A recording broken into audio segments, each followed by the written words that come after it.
Hello students, welcome to our channel. आज के lecture में हम करने वाले हैं ट्रांसपोर्टेशन इन ह्यूमन बींग्स कि ह्यूमन बींग्स में जब डाइजेशन होती है उसके बाद जो फूड से न्यूट्रिएंट्स निकाले जाते हैं तो उसको पूरी बॉडी में अब ट्रांसपोर्ट करना भी ज़रूरी है, क्योंकि बॉडी के हर एक पार्ट को न्यूट्रिशन मिलना ज़रूरी है। तो सबसे पहले हम करेंगे ट्रांसपोर्टेशन इन ह्यूमन बींग्स और फिर उसके बाद ट्रांसपोर्टेशन इन प्लांट्स में ट्रांसपोर्टेशन कैसे होती है उसके बारे में करेंगे। तो हम स्टार्ट करते हैं।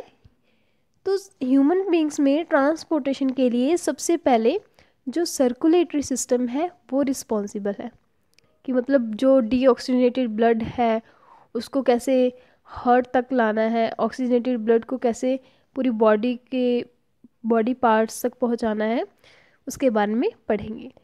तो जो हमारे ह्यूमन बींग्स के अंदर जो ट्रांसपोर्टेशन सिस्टम है वो उसके लिए रिस्पॉन्सिबल कौन है? Circulatory system. तो सर्कुलेटरी सिस्टम में क्या क्या आता है? Heart, arteries, veins and blood capillaries. तो सबसे पहले हम हार्ट की बात करेंगे। हार्ट एक मस्कुलर ऑर्गन है जो कि कार्डियक मसल्स से मिलकर बना है। तो ये ब्लड को पंप करता है, तो इसलिए हम इसको पंपिंग ऑर्गन बोलते हैं।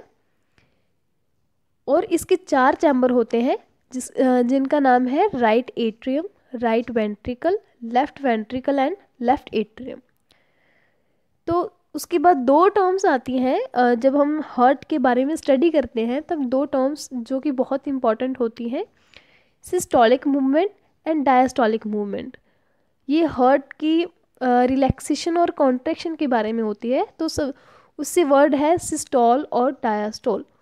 तो हम सबसे पहले सिस्टोल समझ लेते हैं क्या है। जब कार्डियक मसल्स, क्योंकि हार्ट जो है कार्डियक मसल्स से मिलकर बने हैं, जब कार्डियक मसल्स कॉन्ट्रैक्ट होते हैं तो उसको हम बोलते हैं सिस्टोल, और जब कार्डियक मसल्स रिलैक्स होते हैं तब हम बोलते हैं डायास्टोल।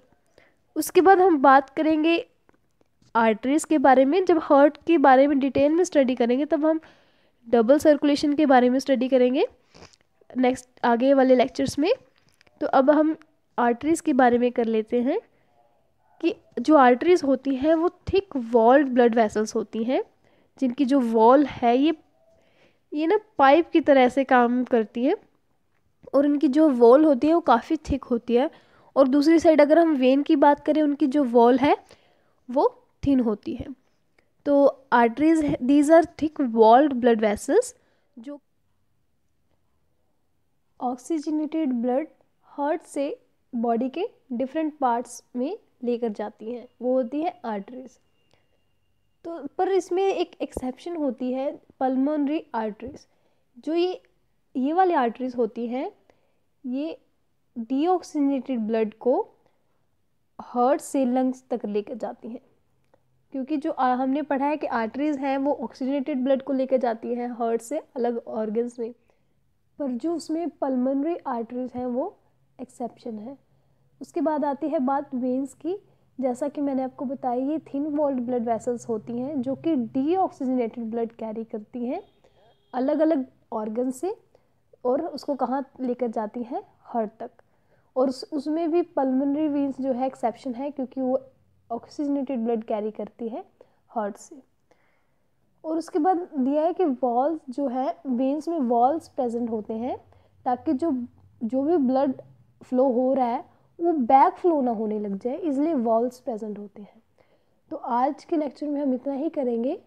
नेक्स्ट लेक्चर में हम नेक्स्ट टॉपिक करेंगे डबल सर्कुलेशन